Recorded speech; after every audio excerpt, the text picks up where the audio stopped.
Hi, and welcome to another exciting episode of the Andre The Beast Crayton Show. Today's going to be an awesome show. We have a young lady whose journey started in the Midwest to the bright lights of LA to the warm, settled town of Seattle, Washington. We talked for quite some time on the phone, and her story is definitely one of interest. I'd like to welcome to the show, Catherine Grace O'Connell. Thank you so much. I'm delighted to be here, and I could have talked to you forever yesterday as well. It was a delightful conversation and not your run-of-the-mill conversation, which is what your podcast is all about. Thank you so much. You know what, Catherine, let's start out with telling the viewers a little bit about you before we get deep into your beautiful story. Sure. Well, I love that you introduced me as a young lady. So I am 62 years young. I am passionate about age positivity. So it's all about, shining a beautiful light on these years at midlife and beyond and embracing our age while disrupting the aging process. So, like as you said, I am from the northern suburbs of Chicago originally, and I left a crazy marriage, moved out to LA to get my master's in spiritual psychology. I've been on a deeply spiritual path for over 30 years now, doing a lot of beautiful inner work, and that really led to my being able to save my own life, which is the story we'll get into today, because I almost lost my life to late stage Lyme disease. It wasn't that long ago, but really came from a pretty crazy past, and all of that was really an energy that led to a lot of illness and almost losing my life, but then finding and creating a new life now. You know what? People would probably look at this particular story with awe, because it started out with a disease, something called Lyme disease. And tell the viewers a little bit about what Lyme disease actually is.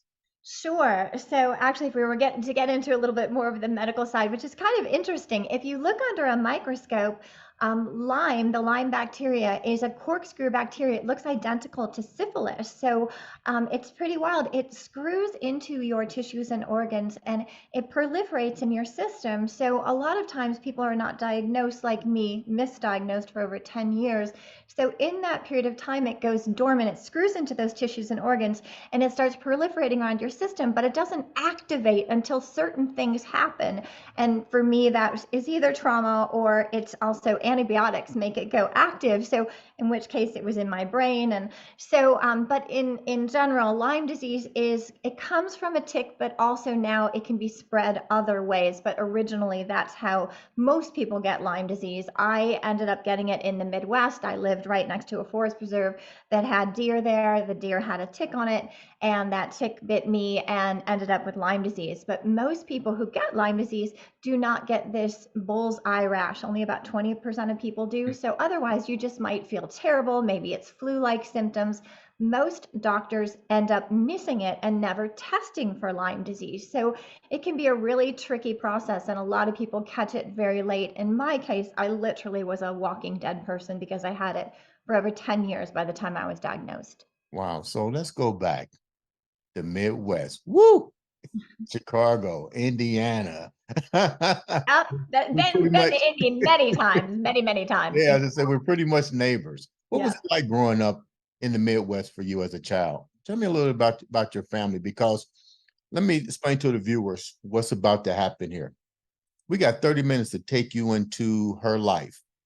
And she's mentioned something earlier before she introduced herself. And she mentioned trauma, and she mentioned universal spiritual connection. Bear in mind, this is her story. So like I share with people, the audience, it's not about you. It's not about me. It's about her journey and what she went through and her experience. So let's not judge. Let's listen with compassion, understanding, and hopefully you'll walk away with a deeper sense of the human being that's on the show. So take us into your childhood a little bit. What's it like in the Midwest? Sure. So I grew up on the north shore of Chicago, originally in a suburb called Skokie, and only lived there till I was about 3 years old. My father was an orphan, so he was abandoned as a child. He actually was raised at an orphanage, Mercy Boys Home in Chicago, so raised by the Catholic priests. And he had a very, very abusive childhood. He had abusive step parents that would put him back in the orphanage, and ended up living there until he was 18, until he was off on his own. But I learned really later on. My father was a very angry man. He was an alcoholic. There was a lot of abuse in my childhood home. And unfortunately, I also personally experienced sexual abuse. So that when I talk about trauma, trauma is really obviously many of us have trauma in our lives. Trauma can be a car accident, trauma can be sexual abuse, trauma can be everything in between. So, Mhm. trauma really means that it's an experience that happens to us where it's traumatic. So, our conscious mind bypasses it and it gets pushed into our subconscious, and oftentimes comes out later on. But this was my experience growing up in Chicago. And so, I did not have a normal, happy, healthy childhood. I didn't get, all that love and nurturing and a really strong sense of self. So when you are sexually abused, what I learned through a great deal of therapy was your immune system is the boundary of the body. When you're sexually abused, that boundary is gone. So you're energetically wide open to all kinds of things, not to mention that then my personal story and the story of a lot of people who have walked that path, you have a very different sense of yourself, because as a young girl, as a child, you tend to blame yourself for things that happen, Mhm. particularly these things with your parents. So I took that on. Obviously, this is not conscious, very subconsciously, but I had a terrible sense of self-worth from this experience and going through life. And I continued to sort of replay this, attracting other situations into my life that kept showing me how bad I was, because that's what I believed. And that's the things that happens to us in life, and traumatic experiences and anything like that. We tend to wrap a story around it. And that story, ultimately, if we wrap it enough, tell ourselves it over and over, it becomes us, until we decide to consciously really get to the root of it and unwind that story and create a new story, a healthy story going forward, which is really my story. When you talk about trauma on any level, it usually doesn't manifest until another part of trauma comes in. I call that the skeleton in the closet effect. Mhm. Let's go back a little bit. You talked about your father and your mom. Um, what was their life like? Because usually when we're dealing with those kind of issues, whether it be abuse, sexual, mental, verbal, whatever, I always tell people it starts in the womb, and it starts with our parents and their parents and their parents. Mhm. Your parents were adopted. Well, your father was. What He was wasn't adopted. He was actually abandoned and lived in an orphanage. So he was never adopted, which is a wow? big part of the trauma wound there. That's When even you're not worse. adopted, you're What, rejected, right? what was his what from what you know about your father and your mother? What was their childhood like? So, in particular, I learned a great deal. I know I shared this with you yesterday on our call. When my father passed away, I actually learned more about him after he passed away than when he was alive. I knew that he had a lot of trauma. Certainly, there were some stories, but he was not someone who was opening up. He was someone who was very closed, and there was a lot of rage in him. So when he passed away, I had myself, four brothers, and then there was another sister in the will. So I had a half sister that I didn't know existed. And obviously, she had a mother, and I met her mom, and I learned all of these things about my father through them, which was pretty crazy and eye opening, that here there was another daughter who was 10 years older than me. We actually grew up in the same house, unknowingly. So just some pretty wild stuff. But my dad, he, from this experience of growing up, and he had a mom initially, but I guess he was my understanding this, he was a bastard child of a Hollywood star. And this is coming from his other wife that I then met, who told me all of these things. So my dad's mom, he actually did know her, but she kept putting him in the orphanage because she would get have a man come into her house, maybe marry the man. The man would abuse my father, treat him horribly. She would put him back in the orphanage. So he went in and out of the orphanage, and then ultimately was raised there by the priest. So this gives you a horrific sense of self for this child, and what you were talking about, this He generational trauma. molested at all while he was going through these different Yes. So, transitions? and that came out later as well. So I actually, not my stepsister, my half sister, her mother told me that my father had been so traumatized by the experiences of being abused, sexually abused, molested, all of the things that he'd gone through with these different revolving, temporary fathers moving into his life and then going back and forth in the orphanage. When he was 13 years old, he got into a truck and he ran over his stepfather and killed him. I had What? no idea this happened. Yes. So I learned this after my father had passed away, but that's the kind of level of trauma we are dealing with. Yeah, I was like that. Oh my God. Had Wh- no idea. When you hear about this, how do you feel knowing that you was in a situation that truly wasn't of your doing, but unfortunately you had individuals in the house that caused the confliction on you? Was it confliction on your other brothers and so? Because you just found out about the sister. Was there any abuse with the with your brothers? There was abuse from the standpoint of my dad was a rage-filled man. He was yelling, screaming, swearing, like just it was constant terror, and he'd, whip you with his belt and pull your pants down, all that stuff. That was very typical in my household. As far as I know, I don't believe my brothers were sexually abused, and that is something that I happened to me and was very, very hard for me to even talk about. And so I know I shared with you on the call yesterday, one thing that helped me a great deal was going through some really good therapy and understanding that when someone, particularly a child, is sexually abused, they have this compulsion to do it to somebody else at the very same age. And so I had an innate amount of compassion, not necessarily when I was, 3 and 4 years old when this was happening, but later on, really, I knew my father was in so much pain and I knew that he couldn't help himself. But to really understand that from a psychological standpoint, Mhm. that he really couldn't help himself.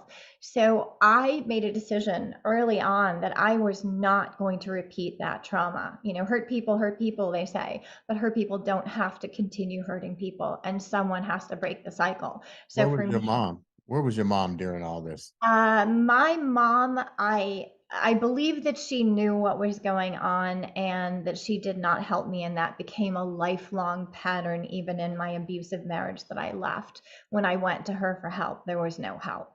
And it was not just no help, you stay there and I don't see what's going on. I don't acknowledge it. So that became, these are patterns that happen. And Did you unfortunately, share this with your new sister that you I did not. just I have located? not shared that with her. That is such a law. That was a show in and of itself in the conversations I had with her. My half sister it was very difficult for her because she believed that my father had abandoned her. So then she She met had her me. own set It of was issues that she complicated. was dealing with too. Right. She was dealing with her own stuff. So I've actually never shared that with her. Did you find any similarities to your stepsister's mom in your experiences with your Not, as it relate to your yeah. parents? More so with my married parents, my mom and my dad, versus the first Ginny was her mother's name. Terry's my half sister. Her mom's name was Ginny, and Ginny was lovely and beautiful. And after meeting her and learning more of the story, I really learned that she was my father's true love, and both of them had. My father had so many wounds that he pushed the woman away who really loved him more than anything. So she was healthy. She took her daughter out to protect her at the age of 2. Terry was 2 years old. So she was a very healthy parent, was going to do whatever she could to protect her daughter from my father because she realized he wasn't going to change his ways. He was a raging alcoholic. He was cheating on her, all these horrible things. Mhm. So my mom was not as healthy. My mom also came from an alcoholic Right. household. Her father was an angry, abusive man. So she was continuing to repeat those patterns. And she really decided, in my case, to really look away from the abuse. When you say that, you said something. Let's go back a minute, which I didn't even know. Your father ran over his stepfather and killed him. 13 years old. What 13 years. happened to your father? What happened with that situation?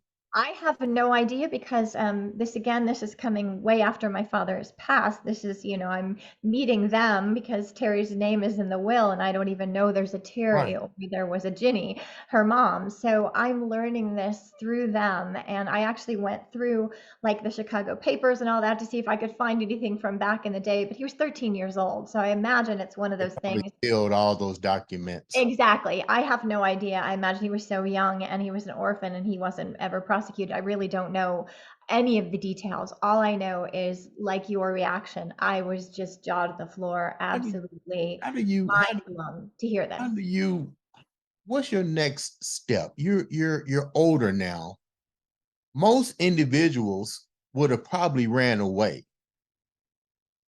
I'm just And saying what most ran individuals, away from just the house. what was going on in your house. Mhm. But you get older, you stayed there, you endure what you consider was normal. Mhm. It was normal. It's Um, normal and you don't talk about it. So in those kind of families, in particular in North Shore of Chicago, it's very Stepfordish in that you are taught to put a beautiful front up, a beautiful face up, a beautiful home behind scenes, anything, any of the, like you said, skeletons, those are way in the closet. Nobody talks about it. I don't leave talk the to my smoke and parents. I don't mirrors. tell them, yeah, what's going on. I don't get help. I don't get therapy. Those things are not part of this is all to look perfect on the outside and the mess is left inside. And I had to deal with that stuff on my own, really. So there's nowhere for me to run to. First of all, where am I going to run? And second of all, this is all I know. So is there anywhere else that's normal? Well, you did I don't run know. somewhere. You ran to LA. I was a lot older and leaving a messed up marriage, but I had more junk to go through before I was really old enough, wise enough, and to be able to not be so terrified. Because I know in our conversation yesterday, you asked me why didn't I leave my marriage? Because my marriage was And let's talk it was my about your childhood marriage. on steroids. Let's Pardon talk me. about let's talk about your marriage. The first marriages. You live in a situation, you still haven't sought help. You know norm the normal is what you've been exposed to. So you get into it because most times that carries on into our first relationship. How did that transpire for you? So of course I married my childhood on steroids. So I married a very abusive man and who presented certainly not to be abusive. And then he got me and reeled me in, rushed me down the aisle, and we were married really fast. And it was pretty abusive from the get-go. But I also then within a year I was pregnant and had a child and then had my second child. So in those situations, I was definitely attracting a situation that was very similar to my childhood marriage. My parents had, a not a loving marriage. There was a lot of yelling and screaming and swearing in the household. They had separate bedrooms. My dad was an alcoholic. Of course, I married someone who was an alcoholic. Like just repeating, not consciously, these are energetic patterns. So this is something I am unconsciously comfortable with.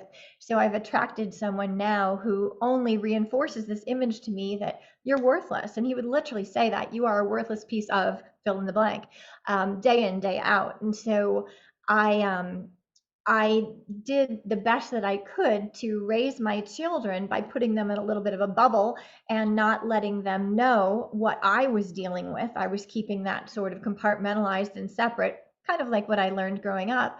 And I stayed until I couldn't stay anymore. I literally broke in two, and it was my doctor saying, "You don't get out, you're not going to make it." So that's what caused me to leave after 20 years. You you married a well-known individual. We don't have to mention his Mhm. name. That's, but you married money. It's I called what didn't it marry is. money. I married a name. I didn't marry money. Yeah. Okay. Yeah. We'll separate the two. The family, yes, they were a big name, and there's a lot Yeah. of money in generational wealth and all that. Yeah.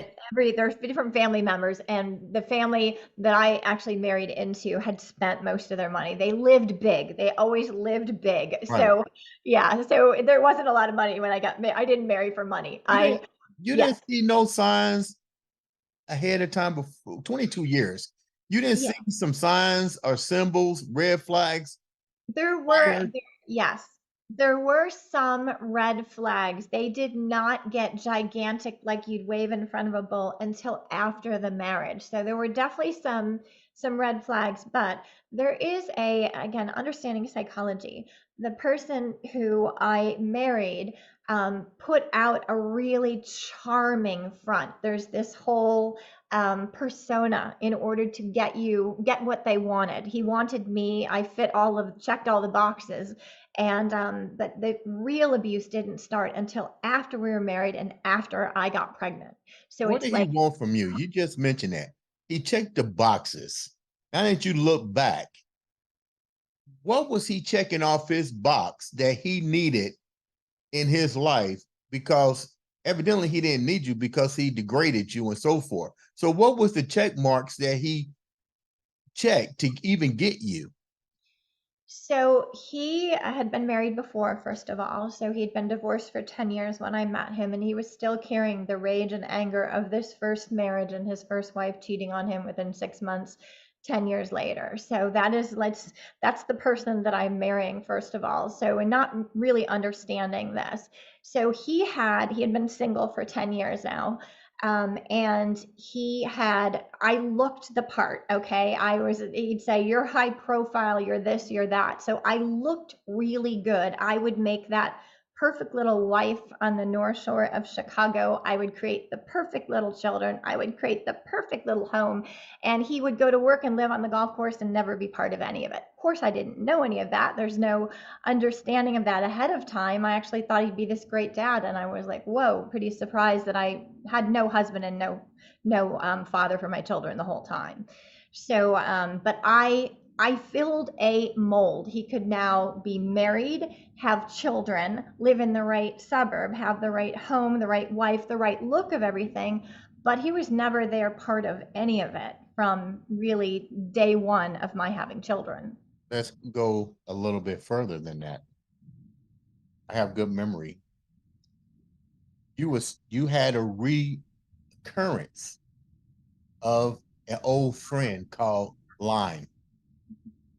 What was that like living with him, having your kids, and now having this dormant illness show its ugly face again when you're already dealing with the trauma in your household, marriage, kids? Now you got a life-threatening illness resurfacing itself.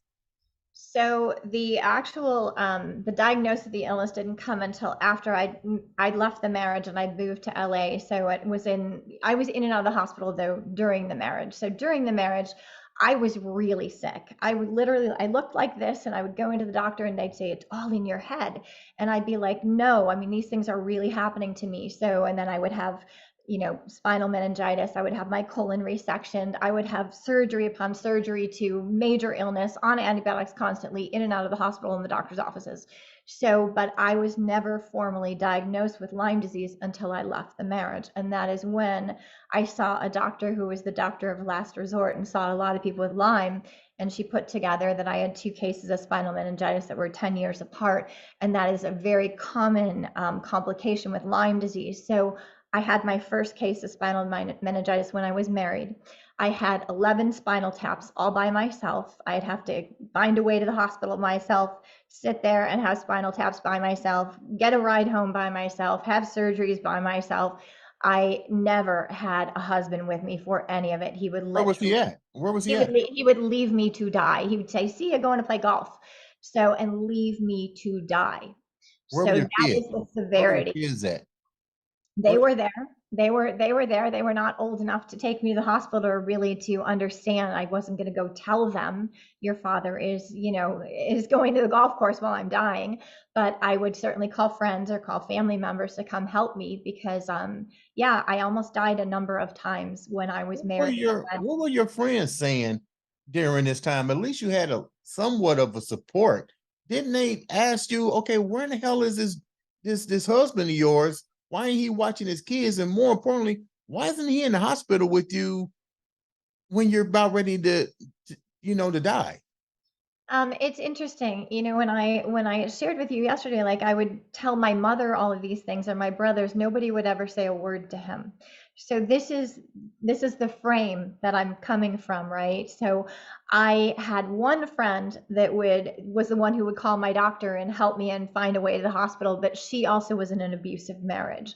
Our joke was our husbands like were friends because each one of them made the other one look good because they were both sort of the worst of the worst.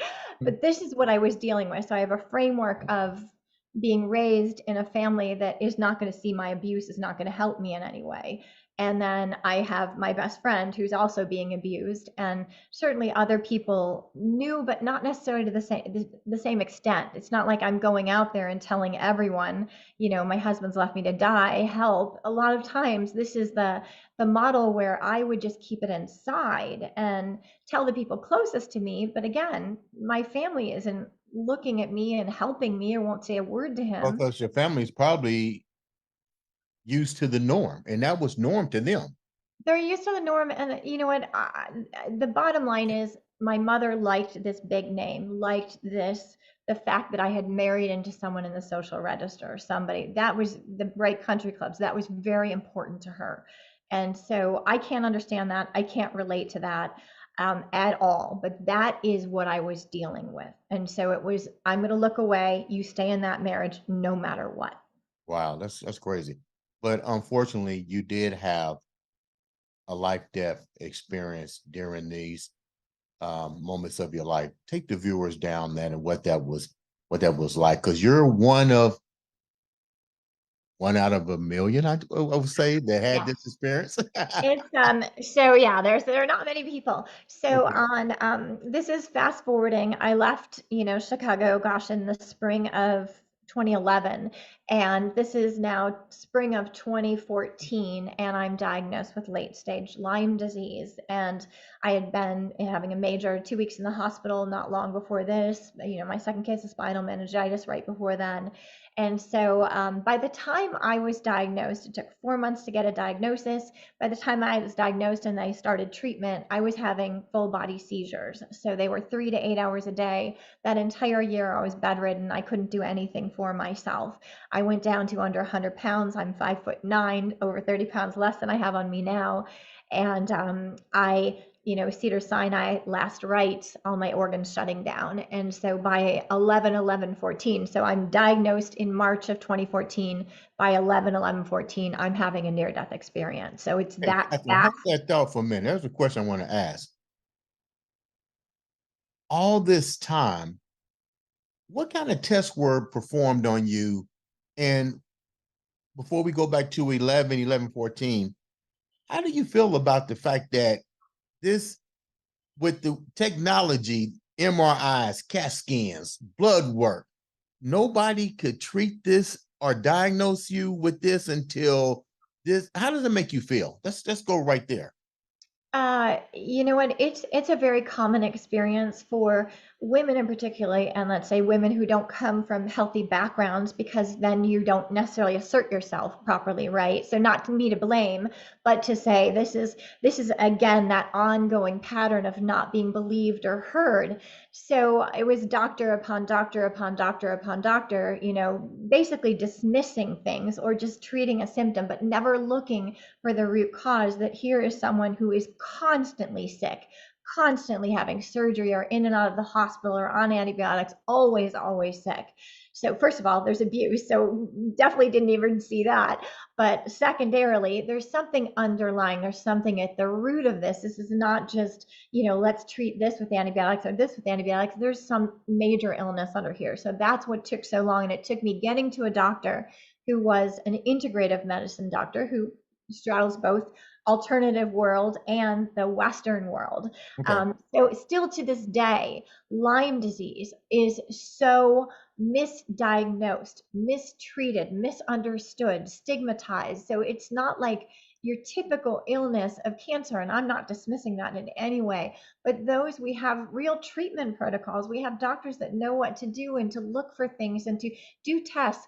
In the Western model, it's frequently missed. So actually, it's the alternative model that you go to, and you'll go to an integrative MD, and a lot of times they will be the ones to find Lyme disease and to order these very special tests that then can diagnose Lyme disease, whereas the Western blot test done by Western doctors oftentimes actually misses it. So it's if you even get to someone to run the test, oftentimes that result is actually missed in the Western model. So that's why I believe so wholeheartedly in the integrative model, because it's all about looking for the root of the illness, not just treating the symptom. Let's go back to 11/11/14. Tell me about that particular moment of your life. So 11/11/14. Now this is kind of crazy. I know I shared it with you yesterday. I was actually supposed to be in Chicago for a court date with my ex-husband, which I couldn't even walk, and I'm full-time care, so it wasn't ever that I was going to get there. I had my best friend Dave staying with me. I had two male caretakers at the time. My ex-boyfriend, who's here now, my business partner, and my best friend Dave. My best friend Dave had been there, and I was really upset. I was in shock about this whole situation in Chicago, and I just told him to go home, and I was going to go to bed by myself, just get in bed and stay there for the night. So he left, and almost immediately, it was a very strange sensation, kind of like out of Wizard of Oz. All of a sudden, everything around me was like black and white. There was this whooshing sound going through the house. It was like there was massive amount of wind going through the house. And it was this sort of just otherworldly experience where you really don't. I was in shock. I'm like, I don't know what's going on, but I also couldn't process it. So all I did was get under the covers in the bed. And all night long, I was just, my whole body, I had seizures, but these were different than seizures. I was like wriggling all night long, like this. And my eyes they wouldn't close. They were just going open up, like constantly, like blinking all night long. But my whole body was just squirming and I couldn't stop it. So I was in sheer terror because I didn't know what was going on, but I knew something was happening and I knew it wasn't good. So I just stayed in bed. I didn't call for help. I couldn't even get to a phone. So I waited for the first light of morning come through the blinds of the window, and I went to get out of bed so I could go to the bathroom, and I go to lift my arm, and there's nothing. This is literally like a ghost. I can feel nothing. There's no body, there's no weight. I tried to bring my legs over on the floor and I fell to the floor because there's no body there. And then I used my fingers to pull on the carpet to get me to the bathroom. And I went and pulled myself up on the bathroom sink. And again, I'm a weightless body. There's no physical body to pull, but that's like all I knew to do. And I went like this and I looked in the mirror and I went, oh my God. And there was no me there. And I see this apparition in the mirror. It is me all lit up, walking out the door, like leaving my body and going. Hmm. And I knew in that instant that was me leaving me. And I was like, oh my God, Do you know where you was going subconsciously, or you basically had no idea because where you was probably still in fright? I was in complete and total shock. I obviously knew in this moment that I was no longer here, that was me going out there. And again, keep in mind, I when I looked into the mirror, when you see yourself, you can see yourself. Like there was no me in there. There was no me to see. All I could see was that. So I was literally looking at myself as a ghost, and here's this like physical me all lit up straight out of like Ebenezer Scrooge walking out the door, and I was just looking at myself leaving myself, and I knew in that moment I was gone. Really? How did you come back to your space? Because right now you're probably freaked the hell out. I was freaked to hell out, and Michael, my business partner, happened to call on the phone, and I grabbed the cell phone. It was on the ground, and I grabbed the cell phone, and he said, "Oh, how are you?" And I just said, "I'm not here. I'm not here. I'm not here. I'm not here." And he was like, "What are you talking about?" And I tried to explain this experience to him, and of course he just thought I was out of my mind, and I was, but in a very different way. Right. So I actually had my friend Dave came over. He picked me up. He was trying to take me over to Cedars-Sinai hospital at the time. Then my one of my alternative practitioners called me, and she said, "Don't go there. They will put you in the psych ward. They will think you're crazy. You are having a near-death experience. Let's get you to someone who can help you get back into your body, because I'm Now, who still told here, you but I'm not." who was the one that told you that you had a near death experience? So this is a natural medicine doctor, my homeopathy doctor, actually, who said, let's get you to someone who can help you right now sort of process what's going on. And at that point, all she did was help me get into my physical body so I could feel myself again. But I still didn't have, so I know I shared with you yesterday. I'll fast forward to a few days later when I went to this woman. Her name is Nicole Shire. She is what's called a soul coach, and she can see things on the other side that basically most people cannot see. So I sat across from her trying to understand what I'd gone through. And she looks at me and she goes, "Oh my God, I didn't know this was possible." And she said, "The vortex to the light is open. You've been walking around in a near death experience." She said, "You have a choice now. You can stay or you can go. I can close the vortex and you can stay, or you can go up into the light." Hold down for a second. Did she clearly explain to you what that actually meant? You're walking in the near death experience, so you're back into your body, basically.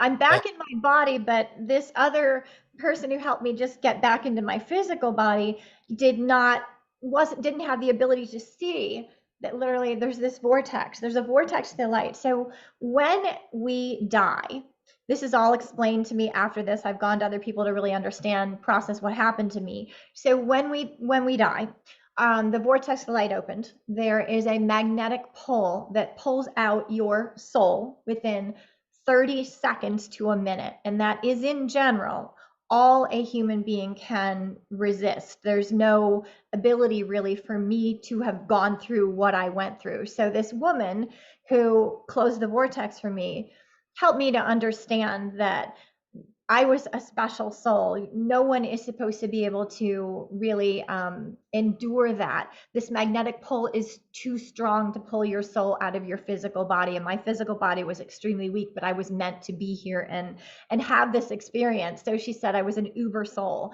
and this uber soul here to bring the light. And that's when I told her, to close the vortex and I would stay here, because obviously there was some bigger reason for me to be here. But at that time, I was still really in shock of all of this and trying to process that. Okay, how many people get this choice? Okay, you can live or die. There's the vortex of the light. You're walking around near death experience. In a second, you can be up in the light, or I'm going to close it and you're going to stay here.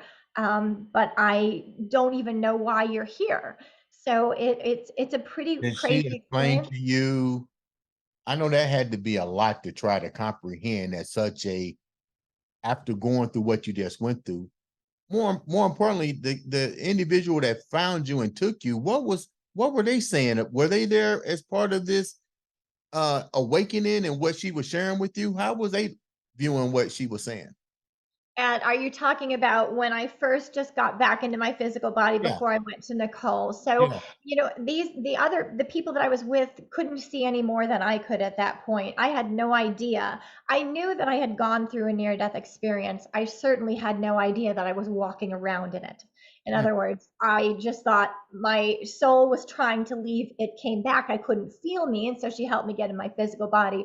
But I didn't understand that I was still in this in this near-death experience, walking around with an open vortex to the light, where I had the opportunity to stay or go that basically nobody could do, not to mention the fact that it's virtually impossible. And that was the next week. I went to a mystic in LA who, again, can see these things as well. And he confirmed what Nicole had said to me. And he said, she's right. Everything she told you is true. You were walking around near death experience. She did close the vortex. You are a special soul. And literally within 30 seconds to a minute is all most physical bodies can resist, this pull, magnetic pull. So he Or did question, confirm all of this. two-part question. Mm-hmm.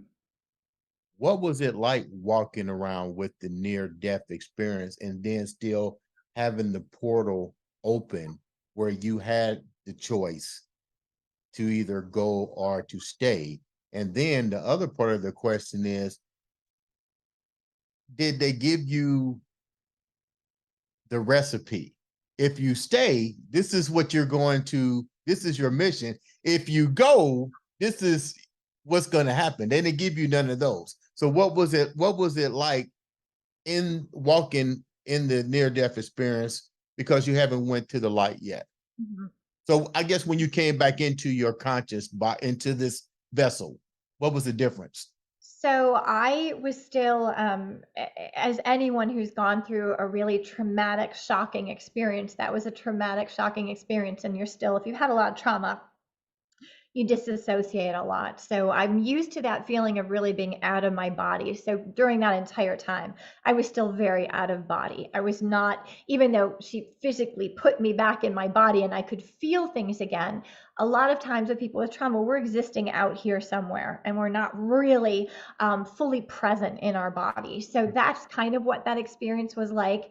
And I know as I am on the part two of that question, or part B here, um, before this, I really struggled with living. I had suffered a great deal my entire life. And now I was physically, mentally, emotionally suffering through this whole Lyme disease and being bedridden and able to care for myself. I mean, I could do nothing for myself.